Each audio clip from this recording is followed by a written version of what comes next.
lasted from 1945 to 1989. Although living conditions improved drastically throughout the country from the starting point, it was short-lived, for this was a time of rebellion, invasion, economic depression, and censorship.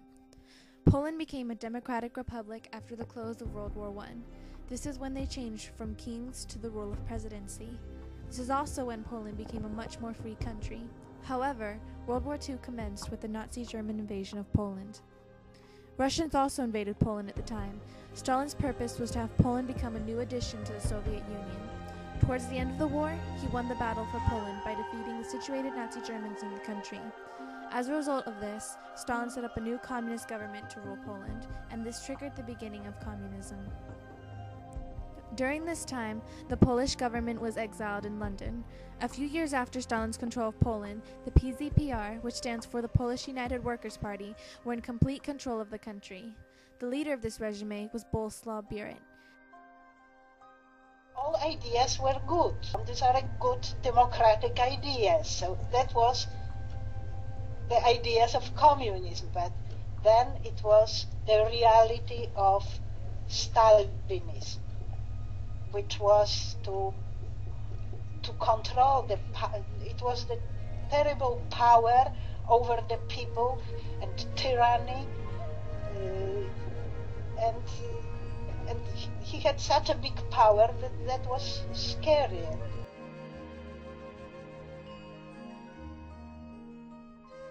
Around 1956, the Communist Party of Poland had split into two groups, Nachalin and Puławy. One consisted of Polish people and the other consisted of Jews in Poland that preferred the Stalinist way of communism. Władysław Gomułka was the leader of the Nachalin Communist Party. He became the new first secretary at this time as chosen by the Polish United Workers' Party. Gomułka signed the Warsaw Pact for the Soviet Union in fear of armed forces rebelling against the country as a result of their refinement because the Soviets wanted Poland to sign it.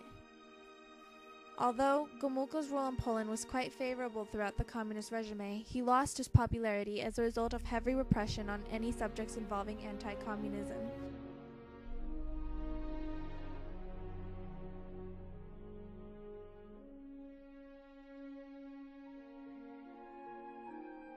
In the 1960s, the economic depression in Poland became more apparent. As a result of Gomułka's ignoration to this fact, many other eligible leaders arose from amidst the other officials of the government. There were incredible price hikes on basic needs, which caused an assortment of riots and strikes throughout the country.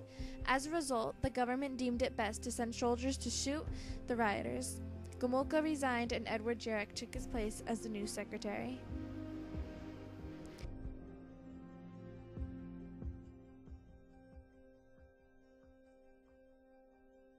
Jarek lowered the prices on basic needs and increased the wages of the workers of Poland and promised to remove all censorship.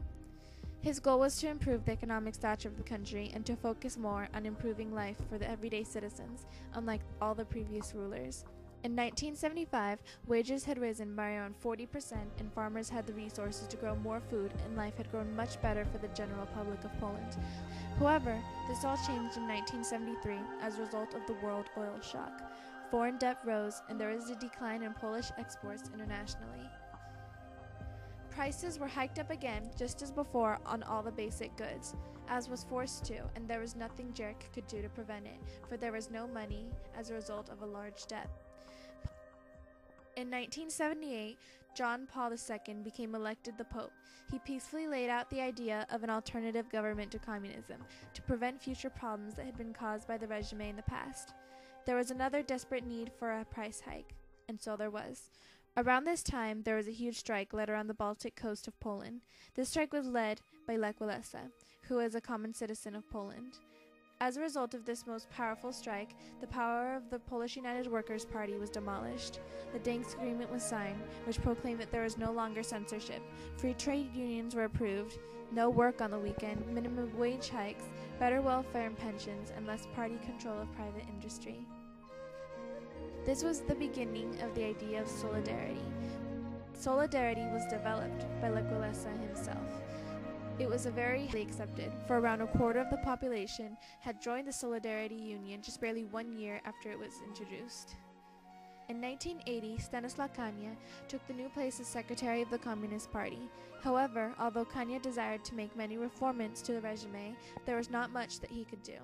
Political and economic reforms were impossible due to the fact that they needed to hike up the prices, but could not avoid rebellion of the people as a result.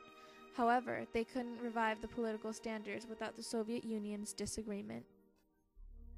The period of time after which solidarity was introduced marked a time of the biggest economic crisis throughout the whole rule of communism.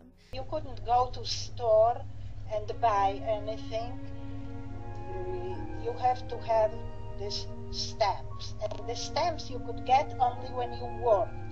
When you didn't work, you had no stamps. Therefore, at this time, it became necessary to use ration cards and stamps for the people to obtain general needs. In 1987, the Polish Communist Party set out a referendum on political and economic reforms. There were two options to this referendum: a 2- or 3-year plan that would improve the lives of the citizens by making a full-on economic reform, or having the government follow a more democratic stance which would bring more freedom to the people. The population voted on the second reform, but it was not passed because such a majority of the population didn't vote. In 1988, many strikes took place. A roundtable meeting was held in 1989 in order to find reforms that would calm down the revolts of the Polish people.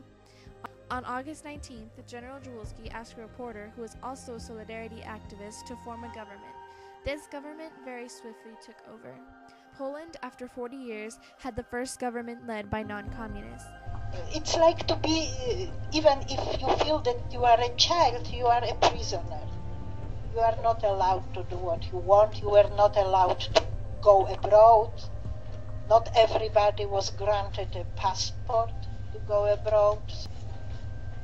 And it was no future, actually. You know, it was nothing to fight for because everything was within the limits. You were limited to this country, this state.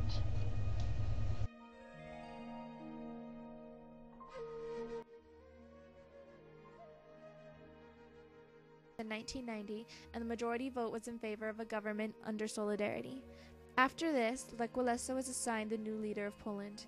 He was elected by the new government and by the people. The closure of communism in Poland is known as the most peaceful in history. There is no civil war, and there were no strikes and revolts. It was simply voted out. Although Lech Walesa only ruled as the first Polish president for 5 years, he still made a great difference in Polish history. The Polish United Workers' Party was taken over by the Social Democracy of the Republic of Poland in 1990. Russian troops relieved Poland as a result of the demolition of the Warsaw Pact, and a newly developed democratic political system was put into work.